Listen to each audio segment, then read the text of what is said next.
যে ইরানের যে যুদ্ধটা হয়েছিল ওই বিষয়ে তুমি কিছু জানো? তো ও বিষয় আর কি জানবো, ওই যে ইরান আর ইসরায়েল যখন যুদ্ধটা হচ্ছে ওই যুদ্ধটা কে বন্ধ করেছিল? এই ওয়াদম বন্ধ করেছিল। ইয়ে বলছে হামবড়, তোর এক মারি হামবড় এটা কিভাবে বন্ধ করে জানিস? এখন আমি ঘরে রাত্রে শুয়ে শুয়ে দেখছি ফোনে মোটামুটি ইরান আর ইসরায়েল যুদ্ধ হচ্ছে। আর আমেরিকা, ভারত, চীন এরা খুব মানে খুব চেষ্টা করছে যুদ্ধটা বন্ধ করার।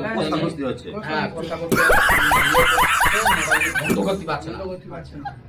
আর দেখি আমি ফোনে দেখছি বাচ্চা কাচ্চা মেরে সাদা করে দেবে। আমি তো আজ সহ্য করতে পারিনি। আমি ঘরে রাত 1টার সময় উঠি, উঠে 50 কিলো আটা ছিল, 50 কিলো আটা নিয়ে একদম পুরো রুটি করে নিছি। আর 2 বস্তা আলু মোটামুটি আলু ভেজে নিছি। এই ডান পকেটে আলু, এই 50 কিলো আটা রুটি ডান পকেটে নিয়ে নিস, আর এই বাঁ পকেটে 2 বস্তা আলু ভাজা বাঁ পকেটে নিয়ে নিস।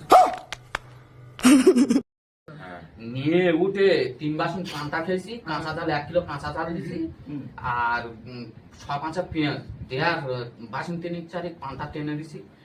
দিয়ে আমি এবার আর খেয়ে উঠে এবার তো যুদ্ধ বন্ধ করতে হবে, কি করে রাখ বলে আমি সব গ্রামে ওই রাত্রি প্রত্যেক বাড়িতে ঘুরে ঘুরে দেখি না, মোটামুটি প্রত্যেক চুলোইতে অনেক ছাই নিছি, নিয়ে 10 বস্তা ছাই জোগাড় করেছি, করে সেই 10 বস্তা ছাই পিঠে চালে ভেবে নিছি।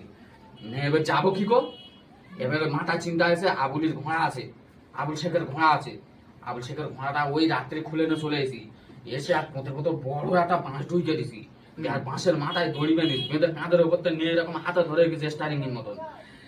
এবার পিঠের চালে উঠে গেছি, গিয়া যেই স্টারিং টেনেছি লাভ আছে, যেই যত জোরে টানছি তত জোরে উড়ো মেরেছে, একদম খুব জোরে টেনিছি, এত জোরে টেনিস কোথাও পুরো বাঁশটা ঢুকে গেছে।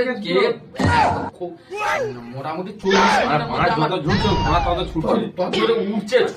উঠছে উড়ে গিয়ে মতরে ইরানের ওপর গিয়ে দাঁড়ালো।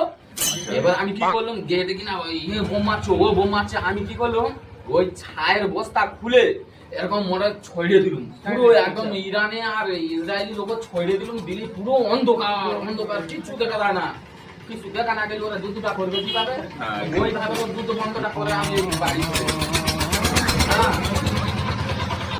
এইভাবে বন্ধ হয়েছিল?